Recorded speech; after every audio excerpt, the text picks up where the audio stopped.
Well, let's jump to this story from the post-millennial because we got more big news in the destabilization of this nation. Breaking: Biden DOJ fines Elon Musk $350,000 after he refuses to give them access to Trump's Twitter account.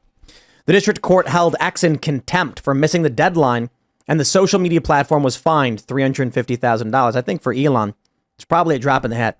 But wow, massive credit to Elon and X for basically telling the government to go shove off. We were talking about this a little bit earlier, and Reed had mentioned back when Apple told the FBI to go piss up a rope when the FBI was trying to get them to unlock a terrorist's iPhone. They were just like, we're not going to do it. But then they eventually just figured out a way to break in. Yeah, but at least Apple didn't help them do it, which is and credit to them.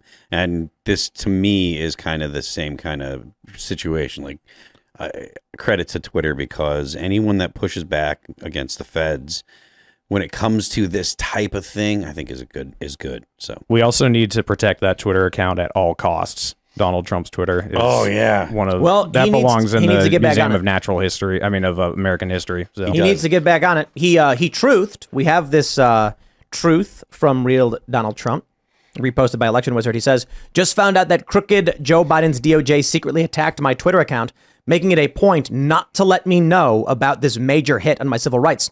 My political opponent is going crazy trying to infringe on my campaign for president. Nothing like this has ever happened before. Does the First Amendment still exist? Did deranged Jack Smith tell the unselects to destroy and delete all evidence? These are dark days in America." I completely agree. The sitting president is trying to... this is beyond Watergate. What is this? Joe Biden just tried to steal private communications from his main political rival? Yes. Let me just repeat that for everybody. We now know, and Elon Musk obstructed this, Joe Biden, running for president, just tried to steal the private communications unconstitutionally from Donald Trump, from his private account. And only because of Elon Musk, they're obstructed. Incredible.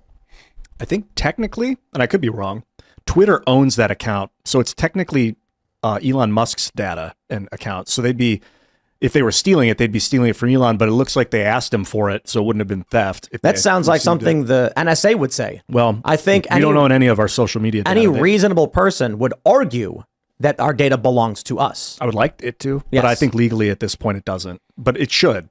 And on some sites, maybe it does if it's in their terms. A lot of sites want to own your stuff. I got to tell you, I don't care what ridiculous, psychotic, totalitarian, Nazi BS the government tries to argue about why they have a right to take my private communications. They don't. The Fourth Amendment extends to what is my private communications. And they can make all the arguments in the world that when you transmitted the message over Twitter, you gave that message to Twitter. Nah. Yeah, that's a BS argument from psychopaths who are trying to bypass our constitutional protections. It would be like if you went into somebody's house and had a conversation with somebody else in that house and they were recording you in their house and then you left. Like technically that persons that own the house would own that communication now. That's kind of like Twitter. No, it's more like you have it's more like you you rent a mailbox at a big, so out in the middle of nowhere, people don't have mailboxes in front of their houses. Depending on where you live, they'll actually have a mailbox building where everyone goes and collects their mail. Despite having private houses, they go to one spot. So, where we are up in the mountains, these mail trucks can't get on some of these roads. So it would be more like they said that mailbox isn't actually yours.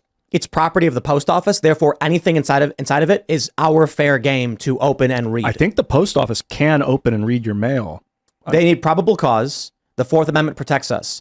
So I will make the fair point that they're saying a judge ordered this, but that means very little to me when it is the president trying to steal the private communications of his chief political rival.